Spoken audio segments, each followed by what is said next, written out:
कसे आहेत सगळे मजेत ना? तर आज तुमची लाडकी मयुरी अजून एका नवीन हेल्दी आणि कुरकुरीत रेसिपी सोबत आली आहे. तर आज मी तुम्हाला ना मस्त अगदी असा टेस्टी, पौष्टिक आणि बनवायला अगदी सोपा, कमी वेळात कमी साहित्यात होणारा डोसा बनवून दाखवणार आहे, जो की दिसायला ना मस्त असा हिरवागार दिसतो. आता बऱ्याच जणांना कळलं असेल की मी कसला डोसा बनवणार आहे, पण ज्यांना कळलं नाही त्यांनी व्हिडिओ शेवटपर्यंत बघा. मी काय आत्ताच सांगणार नाहीये कसला डोसा बनवतेय. तर चला पटकन रेसिपीला सुरुवात करूया. तर मंडळी, आपण ना आज मस्त असा भिजवलेल्या हिरव्या मुगाचा डोसा करणार आहोत. मी बऱ्याचदा घरी करते, घरच्यांना प्रचंड आवडतो. तर म्हटलं चला तुमच्यासोबत सुद्धा ही हेल्दी रेसिपी शेअर करावी. तर हे बघा, मी मूग ना रात्रभर भिजवून त्याच्यातलं पाणी काढून ना कॉटनच्या कपड्यात असं अर्धा ते 1 तास ठेवून दिलेलं. मी इथे मोड न आलेले मूग घेतले, तुम्ही मोड आलेली मूग सुद्धा घेऊ शकता. आता त्याच्यामध्ये ना इथे बाकीचं साहित्य ऍड करूया. इथे मी 3 ते 4 हिरवी मिरची घेतली, तिखट आहे. त्याचसोबत असे अद्रकचे 2 ते 3 तुकडे ते ह्याच्यामध्ये ऍड करायचेत आपल्याला. अर्धा चमचा जिरं घेतलेलं आहे मी. त्याचसोबत इथे ना बारीक चिरलेली कोथिंबीर घ्यायची आहे, ती सुद्धा ह्याच्यामध्ये ना अशा हातानेच तोडून ऍड करायची आहे. त्याचसोबत इथे मी 1 चमचा ना रवा घेतलेला आहे, तो सुद्धा ऍड करूया. मोठा चमचा रवा घेतलेला आहे. त्याचसोबत इथे ना 1 मोठा चमचा तांदळाचं पीठ सुद्धा ऍड करायचंय आपल्याला. जितका रवा ना तितकंच तांदळाचं पीठ घ्यायचंय. त्याचसोबत चवीपुरतं मीठ ऍड करायचंय. आणि आता हे सगळे जिन्नस ना मिक्सरच्या भांड्यात आपल्याला ट्रान्सफर करायचे आणि अगदी थोडंसं पाणी टाकून बारीक अशी पेस्ट करून घ्यायची आहे. हे बघा, ह्याच्यात ना अगदी थोडंसं पाणी ऍड करायचंय आपल्याला. आणि आता मिक्सरच्या भांड्यातून ना मस्त अशी बारीक एकदम आपण डोस्याला कसं बॅटर रेडी करतो तसं वाटून घ्यायचंय बारीक. हे बघा, छान असं वाटून झालेलं आहे. मी एका ना बाउलमध्ये ट्रान्सफर करते. हे बघा, काही अशा कन्सिस्टन्सीचं आपल्याला ना हे बॅटर हवंय. जास्त पण घट्ट नाही किंवा जास्त पण पातळ नाही. मस्त असं थोडंसं ना मीडियम कन्सिस्टन्सीचं हवंय. आता आपलं हे बॅटर तर वाटून झालेलं आहे. आता मस्त डोसे काढायला घेऊया. हो मंडळी, तुम्हाला एक गोष्ट सांगायची राहिली, ती म्हणजे हे बॅटर जेव्हा आपण वाटतो ना त्यानंतर ना ह्याच्यामध्ये ना सोडा ना इनो किंवा काही बेकिंग पावडर टाकायची गरज नाहीये अजिबात. बिकॉज आपण हे हेल्दी व्हर्जन मध्ये बनवतोय. त्यातल्या त्यात ना ह्याला जास्त काही साहित्यही लागत नाही. आणि जेव्हा आपण हे बॅटर वाटतो ना, हे बघा त्याची कन्सिस्टन्सी काहीशी अशी हवी आहे आपल्याला. तर हे आता आपलं वाटून झालं ना की 10 मिनिटं झाकण ठेवून ना बाजूला ठेवायचंय आणि मगच डोसे काढायला घ्यायचे. तर म्हणजे हे डोसे बनवताना जर तुम्हाला बॅटर असं वाटलं ना की थोडंफार घट्ट आहे किंवा तर ना तुम्ही पाणी टाकून कन्सिस्टन्सी ऍडजस्ट करू शकता, जसं पण तुम्हाला बॅटर लागतं. हे बघा, आपली कन्सिस्टन्सी आता 10 मिनिटं ठेवल्यानंतर काहीशी अशी झाली आहे. मला थोडंसं घट्ट वाटत होतं, सो मी थोडंसं पाणी ऍड करून ना अशी मेंटेन केली आहे कन्सिस्टन्सी. आता काय करायचं, एक डोस्याचा पॅन घ्यायचा आणि मस्त असा ना एकदम कडकडीत तापवून घ्यायचं आहे आपल्याला. आता काय करायचं, त्याच्यावर थोडंसं अगदी 1 ते 2 थेंब इतकं तेल ऍड करायचंय आपल्याला. हे बघा, आणि हे तेल ना व्यवस्थित असं पसरून घ्यायचंय सगळीकडे. आणि एखाद्या पेपरच्या सहाय्याने किंवा टिश्यू पेपर तुमच्याकडे असेल ना त्याच्या सहाय्याने असं तेल पसरून किंवा पुसून घ्यायचंय सगळं.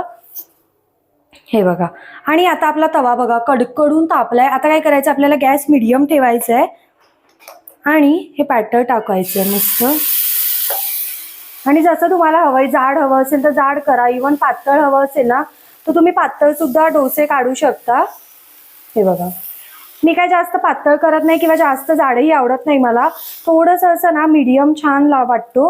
हे बघा, आता काय करायचं, असंच त्याला ठेवून द्यायचं जोपर्यंत हे सगळे बबल्स ना जात नाहीत किंवा हा जो ओलसर भाग दिसतो ना तो म्हणजे सुकत नाही ना, तोपर्यंत ह्या बाजूने त्याला चांगलं शिजू द्यायचंय. आणि मग आपण पलटी करूया त्याला. आणि एखाद मिनिट झालं ना काय करायचं, ह्याच्यावर थोडंसं अगदी ना तेलाची धार सोडायची आहे, जेणेकरून याचा दुसरा भाग सुद्धा मस्त पटकन शिजला जातो आणि ना सॉफ्ट देखील होतो.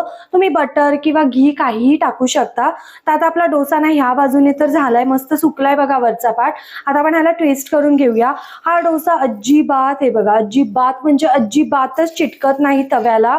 हे बघा, बघू शकता अगदी इझिली तुम्ही इव्हन ना हाताने सुद्धा पलटू शकता. हे बघा कसला झालाय बघा, भन्नाट एकदम. आता आपण ना आता ह्या बाजूने सुद्धा मस्त कुरकुरीत होईपर्यंत शेकून घेऊया. मंडळी तुम्ही डोसा बघू शकता. हे बघा कसला भन्नाट झालाय, नाही चिटकला तव्याला ना करपला. विदाऊट एनी म्हणजे सोडा किंवा आपण इनो काहीच वापरलेलं नाहीये, तरी सुद्धा डोसा बघू शकता छान असा झालेला आहे. मी हा पहिला स्टार्टिंगचा ना थोडासा जाड काढून घेतलाय, बिकॉज माझ्या बाळाला ना असा गुबगुबीत आवडतो थोडासा. आता आपण बाकीचे ना मस्त असे क्रिस्पी काढून घेऊया. हे बघा भारीच झालेत. चला बाकीचे सुद्धा काढून घेऊया अशाच पद्धतीने.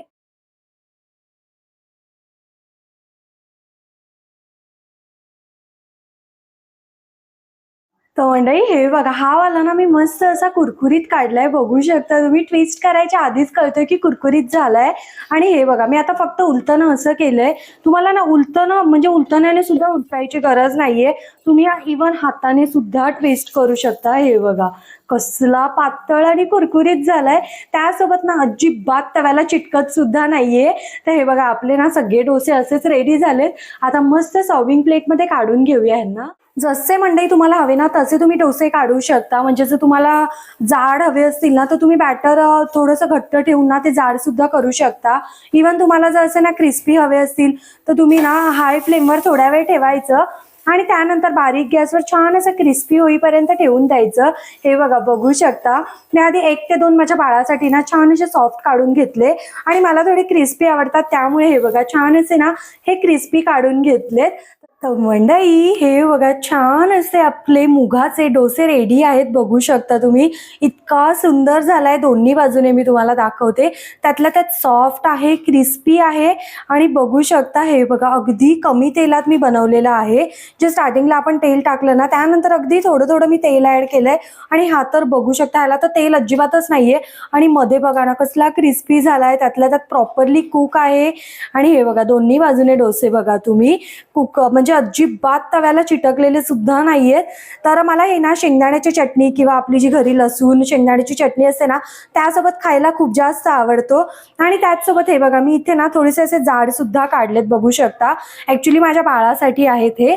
तर तुम्ही जाड पातळ कसेही डोसे काढू शकता या बॅटर पासून आणि दिसायला सुद्धा खूप छान दिसतं राव आणि खायला पण टेस्टी आहे.